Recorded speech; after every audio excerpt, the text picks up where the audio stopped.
tanghali, ito ang Balita Weekend Edition. Narito ang mga headlines.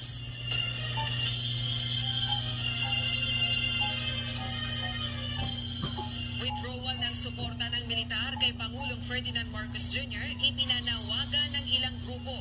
Pero Department of National Defense at Armed Forces of the Philippines iginiit ang kanilang commitment sa konstitusyon. Ninakaw na pera ng taong bayan dahil sa maanumalyang mga proyekto, nais ibalik ng Pangulo ayon kay DPWH Secretary Vince Dizon. Embahada ng Korea, nilinaw na unrelated o walang kaugnayan sa pamahalaan ang suspensyon sa loan study sa isang bridge project sa Pilipinas. At Vice President Sara Duterte, hinamong isang tabi ang parliamentary courtesy sa budget deliberations sa September 16.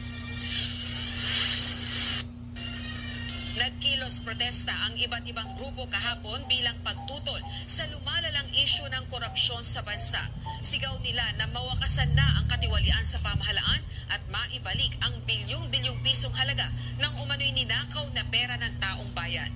Ito ang balita ni Jed Neresina. Nanawagan ng grupong Bangon Sambayanan sa Armed Forces of the Philippines o AFP para sa tinatawag nilang conscience call. Paliwanag ni Eric Celis, mas mapapabilis ang pananagot sa mga sangkot sa umano'y maanumalyang flood control project kung aalisin ng AFP ang kanilang suporta kay Pangulong Ferdinand Marcos Jr. Let the constitutional line of duty of the armed forces be their call of conscience. Ano po yun?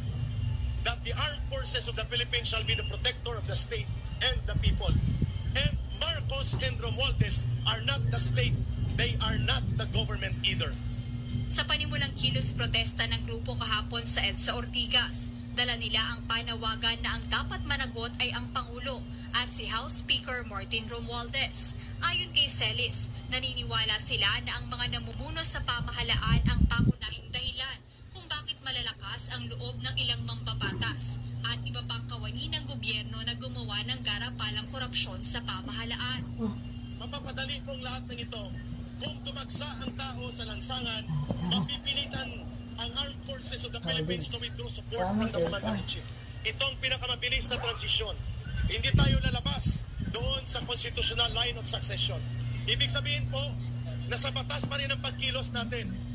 Dagdag pa niya, wala nang takot ang mga ito sa paggawa ng katiwalian dahil wala namang naparurusahan sa kasalukuyang sistema. Bukod sa EDSA Shrine, kaliwat ka ng kilos protesta rin ang